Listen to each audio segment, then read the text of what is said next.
Here's where we jump. Oh, Olivia. I'm so sorry. It's okay. Come here. Do you know why we set this up at Christmas time every year? No. We set this up at Christmas time every year to celebrate Jesus' birth. That's what Christmas is really about. Why? Because he was the most important gift this world ever had. He's our Savior.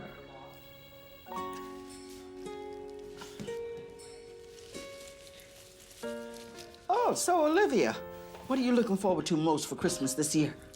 Besides the presents? Yeah, besides those, of course. Well, no school for 2 weeks. Ah. And of course, your famous triple chocolate cookies. Do you really think I'm gonna make those? I hope so. Well, let's not forget what Christmas is really about. I know, Grandma. It's about Jesus.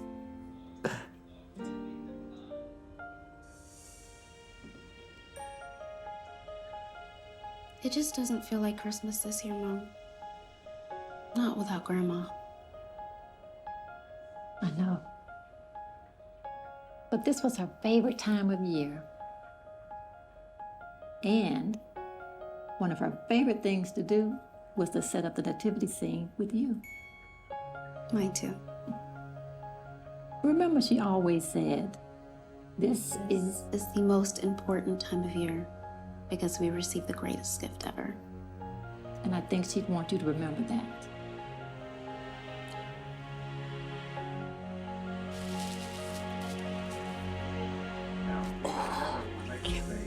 But what about the angel? Well, the angel told the wise men about the birth of baby Jesus. It was the best gift that we have ever received. But why? Jesus is our Lord and Savior. Because of him, all of our sins are forgiven. So we celebrate his birth. You understand that Christmas is about your salvation and about your eternal life.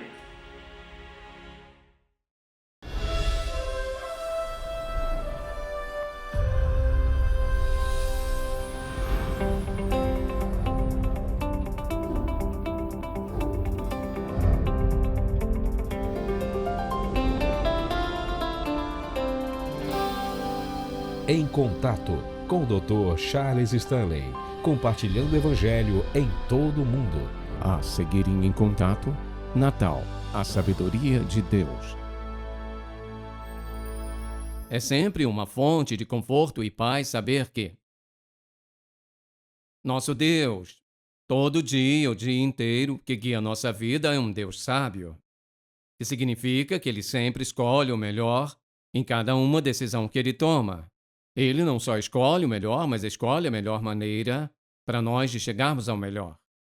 Não só isso, a sabedoria é mais do que um fato de que Deus sabe tudo, mas quando você pensa nas decisões que Deus toma, ele sempre toma sábias decisões, que sempre trazem os melhores resultados.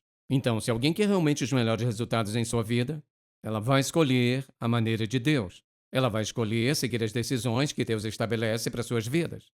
E quando você pensa sobre isso, eu penso em Romanos 8:38, quando o apóstolo Paulo estava afirmando essa mesma ideia da sabedoria de Deus. Ele diz: sabemos que Deus faz com que todas as coisas cooperem para o bem daqueles que o amam, daqueles que são chamados segundo o seu propósito. Por quê? Porque ele é um Deus onisciente e sempre escolhe o melhor.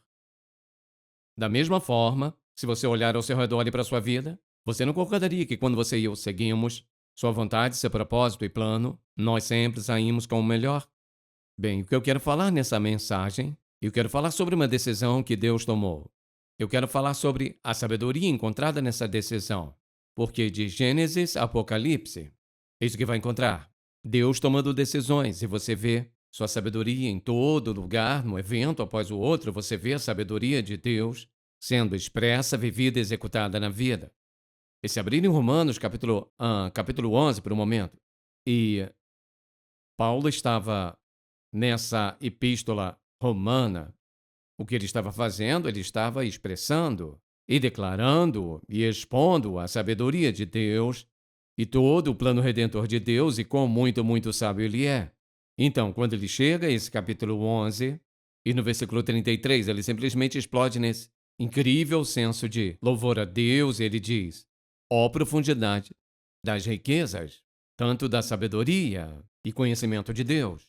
Quão insondáveis são os seus juízos, inescrutáveis seus caminhos. Então, quando eu penso em sabedoria de Deus e penso em quão inescrutáveis seus caminhos, eu quero que escolhemos um desses eventos. Na história, um desses eventos que são tão bons como qualquer outro. Compartilham conosco a sabedoria de Deus. Veja quão sábio Deus é em cada aspecto disso. Bem, o que é? Bem, o título dessa mensagem é Natal, a sabedoria de Deus. E o que eu quero que vejamos como a sabedoria de Deus é tão clara e lindamente explicada e expressa em toda a cena do nascimento do Senhor Jesus Cristo, começando com o tempo dele. Então alguém diz, bem, o que há de tão sábio sobre este momento? Eis o que é sábio sobre isso. Num eterno passado, Deus o Pai, Deus o Filho, Deus o Espírito Santo fizeram um plano. E assim surgiu a criação. Então, Deus deixa o tempo passar. E se pudermos começar com algumas dessas civilizações, como o Egito, por exemplo, e todo o seu vazio, e todos os seus muitos deuses que adoravam, este não era o tempo de Deus. Então, você passa para outras gerações e, enquanto estamos passando, eu quero que você abra e siga comigo, porque eu quero que você veja algo em Gálatas 4. Gálatas capítulo 4, abra no verso 4, por favor. Ele diz, mas vindo a plenitude dos tempos, Deus enviou seu Filho, nascido de mulher, nascido sob a lei, a fim de que ele pudesse resgatar aqueles que estavam sob a lei, para que pudéssemos receber a adoção de filhos na plenitude dos tempos. Então vamos voltar. Nós temos a civilização do Egito e todas as suas tremendas realizações e conquistas. Deus disse, essa não é a hora certa. Então você vem, por exemplo, à época dos assírios, o Império Assírio, e quão vasto este era, aquela não era a hora certa. Então você vem à época dos caldeus, e aquela não era a hora certa. Então você vem, por exemplo, à época dos persas, e por mais avançado que fossem, não era o tempo certo. Então você vem para a época dos gregos. Incrível civilização, provavelmente contribuindo tanto para uma civilização quanto qualquer grupo de pessoas que já viveu. Eles nos deram a língua grega e nos deram muitas coisas, artes, tudo mais, mas aquele não era o momento certo, então veio a época dos romanos. E o que acontece? Eles construíram sobre aquela civilização grega. Tinham estradas e rodovias, por exemplo, que eram seguras, viagem marítima era segura, tinham a comunicação que era tão prevalente, ou seja, se uma pessoa pudesse falar em língua grega, ela poderia ser conhecida e compreendida em muitos lugares, e assim quando o apóstolo Paulo apareceu, tudo foi preparado perfeitamente para ele. Podia viajar com segurança, sabia falar a língua grega, podia ser ouvido e compreendido em quase todos os lugares. O mundo estava escancarado e eles tinham, que chamavam de a Pax Romana, que era a paz romana, governaram o mundo conhecido de seus dias. Bem, foi nessa época de dominação romana que Jesus Cristo nasceu. Na verdade, ele diz, na plenitude dos tempos, isto é, quando Deus viu que a hora estava exatamente certa, para ele cumprir seu propósito e fazer sua obra, foi então que o Senhor Jesus Cristo nasceu. E assim, quando você e eu olhamos e vemos os magos vindo do Oriente, a estrela e todos os eventos que estavam acontecendo, Deus não faz nada ao acaso e ouça, apenas ouça, com a mesma precisão, tão claramente e tão meticulosamente e tão predeterminado, assim como Deus foi sobre o evento absoluto do nascimento do seu filho. Deus, da mesma forma, se preocupa com o tempo na sua e na minha vida. Ele está interessado no que estabeleceu para a nossa vida. Ele está interessado em nossa conquista e realização desses objetivos. Ele sabe quanto tempo temos de vida e, portanto, ele está trabalhando em nossas vidas, sabiamente, todo santo dia. Ou seja, é ele quem escolheu os objetivos e é ele quem sabe como atingir os objetivos em nossa vida. Então, na vida do Senhor Jesus Cristo, primeiramente, ele não começou. Sua vida não começou naquele momento, ele era desde a eternidade passada, o Filho do Deus vivo, Jesus Cristo, nascido em um determinado momento que a Bíblia diz na plenitude dos tempos, isto é, quando Deus tinha tudo pronto. Agora, se tivéssemos tempo, poderíamos passar pela filosofia e poderíamos passar por viagens, comunicações, todas essas coisas, religião, por exemplo, nos dias que Jesus nasceu. Muitos deuses que eles supostamente adoravam, mas havia essa sensação de de desilusão com seus deuses, então Jesus Cristo entrou em cena bem na hora certa. Não somente a sabedoria de Deus é vista nisso, mas acho que a sabedoria de Deus também é vista no anúncio. Por exemplo, se você voltar em Lucas, capítulo 2, por um momento, você se lembra que quando o anjo veio, no versículo 10, o anjo disse-lhes: não temais, eis que vos trago boas novas de grande alegria, que será para todo o povo. Não teria sido assim, e não teria dito isso alguns, o imperador, ou César Augusto. E assim ele diz: pois hoje na cidade de Davi vos nasceu um Salvador, que é Cristo, Messias, o Senhor. E isso vos será por sinal. Encontrarás o bebê envolto em panos, deitado numa manjedoura. De repente apareceu com o anjo uma multidão dos exércitos celestiais louvando a Deus e dizendo: glórias a Deus nas alturas, paz na terra entre os homens a quem Ele quer bem. Então veja. E aconteceu o quê? Quando os anjos se afastaram deles para o céu, os pastores começaram a dizer uns aos outros: vamos direto para Belém. Então, e vejamos o que aconteceu, que o Senhor nos deu a conhecer. Eles não tinham dúvida sobre quem era aquele anjo. Havia pessoas que esperavam a chegada do Messias. E isto que o Senhor nos deu a conhecer. Foram a toda pressa e acharam Maria e José e a criança deitada na manjedoura. Veja isso. E quando eles viram isso, deram a conhecer a declaração que lhes havia dito sobre a criança. E todos que ouviram isso se maravilharam com as coisas que lhes foram ditas pelos pastores. O que fizeram? Exatamente o que Deus pretendia que fizessem. Aqueles pastores espalharam-se entre seus amigos e entre seus familiares e começaram a contar-lhes o que tinham visto. E muitos deles viram que era cabível. No entanto, muitos se perguntaram, mas de alguma forma, em vez de dizer não acreditamos nisso, eles se perguntaram sobre as coisas que ouviram e começou a se espalhar a notícia que este bebê nasceu. Ele foi anunciado por um anjo e foi anunciado como Jesus Cristo, o Messias, ou seja, o Senhor e Salvador do mundo. E os judeus entenderam o que era. Então, o próprio anúncio foi a sabedoria de Deus. Ele usou um anjo, então era inconfundível. Pastores, porque sabia exatamente o que eles fariam. Ele se identificou novamente com os humildes, com os pastores. Ele sabia que os enviaria para compartilhar a verdade da mensagem de que o Salvador havia nascido. Nenhum erro. Nada em toda a história do nascimento de Jesus Cristo. É algo que simplesmente aconteceu, mas com muito cuidado, sabiamente planejado pelo Todo-Poderoso, incrível, onisciente Deus, que planeja a nossa vida e se formos sábios o bastante, seguiremos esse plano. Mas é interessante também notar que não apenas esse anúncio veio dos anjos, e que incrível a expressão da sabedoria de Deus que foi, mas a forma, por exemplo, que Jesus Cristo nasceu foi também simplesmente um ato de sua sabedoria. Porque eu quero que você observe, se você voltar em Lucas novamente, e você deve lembrar que Jesus Cristo não apenas nasceu de um homem, mas a Bíblia diz que ele nasceu de uma virgem. Ouça o que aconteceu nesse primeiro capítulo de Lucas, por favor. E você se lembra que o anjo visita Maria. No 6º mês, o anjo Gabriel foi enviado a ela, na cidade da Galiléia chamada Nazaré, a uma virgem noiva de um homem chamado José. Então, se você seguir em frente, porque o anjo fala, e então a Escritura diz, verso 32, ele será grande, será chamado Filho do Altíssimo, e o Senhor Deus lhe dará o trono de seu pai Davi, e reinará eternamente sobre a casa de Jacó, e seu reino não terá fim. Ouça isso. E Maria disse ao anjo: como pode ser isso, se eu sou uma virgem?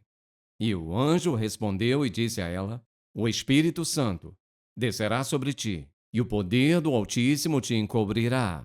E por essa razão o que há de nascer será chamado Santo Filho de Deus. Deus, em sua perfeita sabedoria, sabia não ter o seu filho nascido de um homem. Primeiramente, ele deve ser absolutamente sem pecado e absolutamente perfeito para a razão, o propósito, o objetivo para o qual Deus o enviou.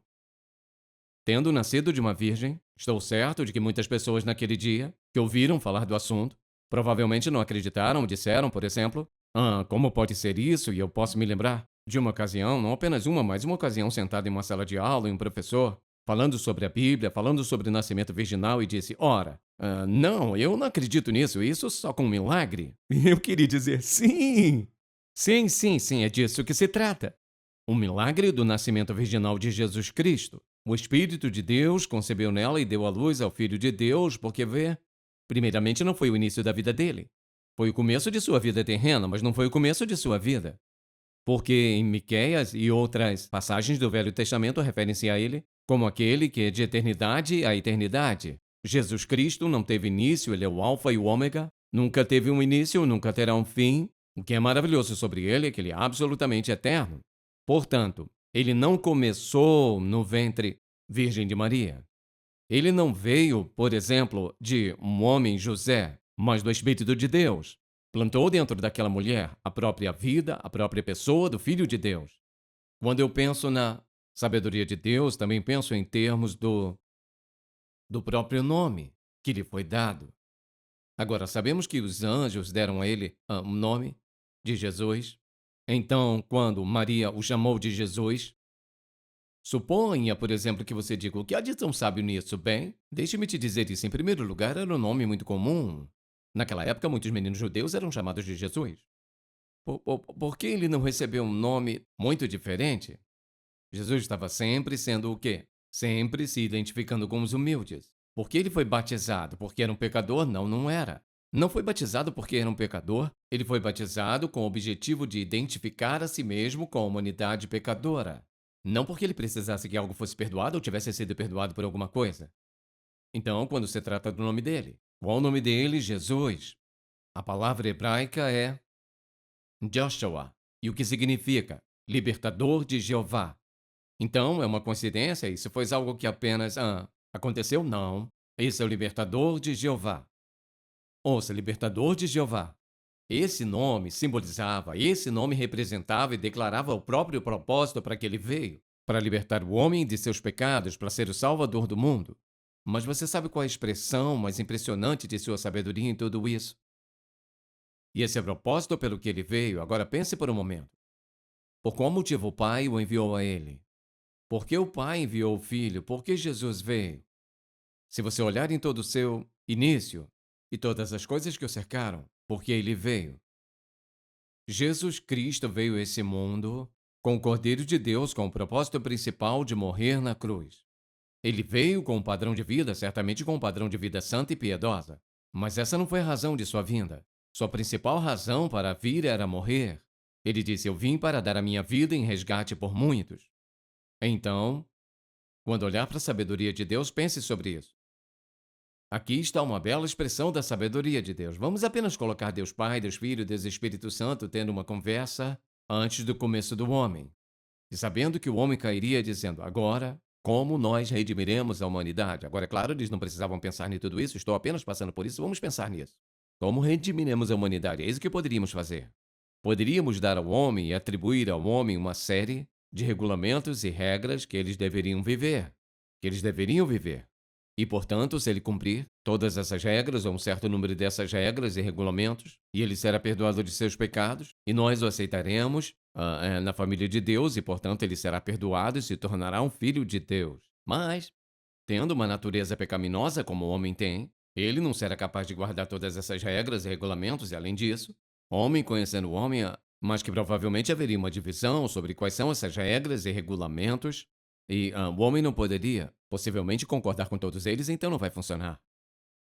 Bem, e quanto a o homem apenas sendo bom em sua conduta, bem, porque ele tem uma natureza pecaminosa, sabemos que ele não será bom em sua conduta e comportamento porque não pode. Sua natureza é pecaminosa, será pecaminosa. Sua própria natureza será que ele será separado de nós, então o que vamos fazer? Então, o que Deus fez em sua incrível sabedoria? Ele não precisou pensar em tudo isso, eu tenho certeza que essa conversa provavelmente nunca aconteceu. Mas o que ele fez? Ele decidiu que havia um caminho para que o homem fosse perdoado dos pecados. E uma das coisas que Deus teve que lidar foi essa. Deus teve que lidar com toda essa questão. Agora, espere um minuto. Se Deus é santo e absolutamente perfeito, e o homem é pecador, e nós decretamos que a alma que pecar, esta morrerá, e o homem que vai pecar vai morrer, então o que vamos fazer? Como vamos lidar com isso? Só existe uma forma. Deus escolheu em sua sabedoria satisfazer cada uma demanda. Isto é, ele sabia que o homem em sua conduta não viveria de acordo com isso. Ele não conseguia manter regras e regulamentos e privar a si mesmo. Ter algum tipo de ascetismo ou algum tipo de autoinflição de dor para se tornar aceitável diante de Deus. Não havia como o homem em si mesmo fazer qualquer coisa para ser aceitável diante de Deus. E o homem ainda não pode. Ele não podia no princípio, ele não pode hoje. Então, a coisa que Deus teve que decidir é isso. Como agora podemos ainda permanecer, Deus Pai, Deus Filho e Deus Espírito Santo em nossa perfeita santidade e ao mesmo tempo perdoar o homem que não pode se ajudar? Só havia uma maneira, e Deus, em sua sabedoria, escolheu fazer isso. A divindade, Deus Pai, Deus Filho, Deus Espírito Santo, tomou uma decisão. Jesus Cristo, Filho de Deus, que é Deus, viria a este mundo, Ele mesmo, nascer de uma virgem, viver entre homens e finalmente ir para a cruz. E naquela cruz, Ele entregaria sua vida, o cordeiro sacrificial, nascido num estábulo, como cordeiro, nascido na casa do pão, porque ele seria o pão da vida. Ele daria sua vida como um substituto, como sacrificial substituto por toda a humanidade. E a única pessoa que poderia fazer isso seria Deus. Quem mais poderia suportar o pecado de toda a humanidade senão o próprio Deus? Porque qualquer outro ser humano na face da terra seria um pecador. E assim ele não poderia morrer por seu próprio pecado, certo? Por seu próprio pecado isso não funcionaria. Então Deus, em sua perfeita sabedoria, escolheu vir a este mundo.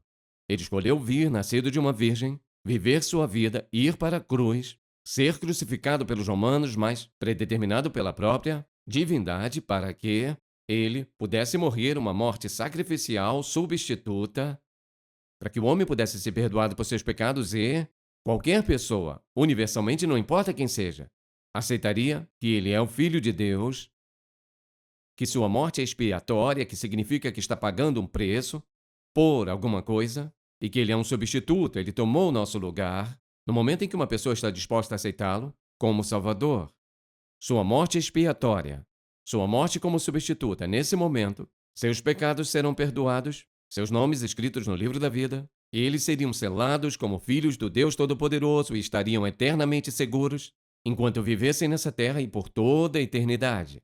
Na sabedoria de Deus, ele disse: só pode haver um caminho, uma pessoa, uma cruz, uma morte, um substituto, um incrível sacrifício pelo pecado da humanidade, e essa pessoa é Jesus Cristo. Então, quando você e eu olharmos para a cena da manjedoura, se virmos todo o plano redentor de Deus, essa é a forma que veremos. Veremos a cena da manjedoura com a sombra da cruz nela atravessada. Agora, se onisciente Deus, que deu a nós um único plano de redenção, disse: é isso? Este é o caminho? Você diz, não é um tanto arrogante? Você vai ter que culpar Deus. Bem, não pode haver outra maneira. Eis o que Deus disse: um caminho. E Jesus disse isso muito claro, muito simples. Ele disse: eu sou o caminho, a verdade e a vida. Ninguém, em qualquer lugar, vem ao Pai, senão por mim. Sabe do que se trata o Natal? Natal é essa linda, incrível demonstração da santa, perfeita sabedoria de Deus em amar o homem incondicionalmente e nos dar um Redentor de uma forma, por um meio que nunca seremos capazes de apagar de nossas mentes. Aquela cena da manjedoura, quando Deus visitou a terra pela primeira vez, em sua perfeita divindade, tomando sobre si mesmo a humanidade, para que cada pessoa na face da terra seja cegada para sempre por sua glória e esplendor e majestade. Ele teve que habitar no corpo humano para que pudéssemos olhar para ele. Vou te perguntar uma coisa. Se Deus disser, e ele disse isso, há um só caminho, é minha sabedoria, há um só caminho. Você diz, mas essa não é a questão. Sabe que não faz nenhuma diferença o que eu creio, o que você crê. A questão é o que Deus diz. Ouça, Deus disse que há um caminho. E apenas um caminho. E eis a beleza de tudo isso. Ele o fez tão simples. Você não tem que possuir nada, não tem que ir a lugar algum, você não tem que ter nada, não tem que ter educação, você não tem que ter... Não tem que ter uma simples, única coisa material que o homem já inventou que você deva ter. Sabe o que tem que fazer? Simplesmente crer nele. Acreditar nele. Aceitar o que ele diz como verdade. Como você faz isso? Eis o que você faz. Você diz, Senhor Jesus, exclua da minha vida todos esses anos. Estou te pedindo para me perdoar dos meus pecados. E sim, eu acredito que sua morte na cruz pagou totalmente minha dívida de pecado, porque é isso que a sua palavra diz. E, portanto, estou te pedindo que me perdoe com base em sua morte.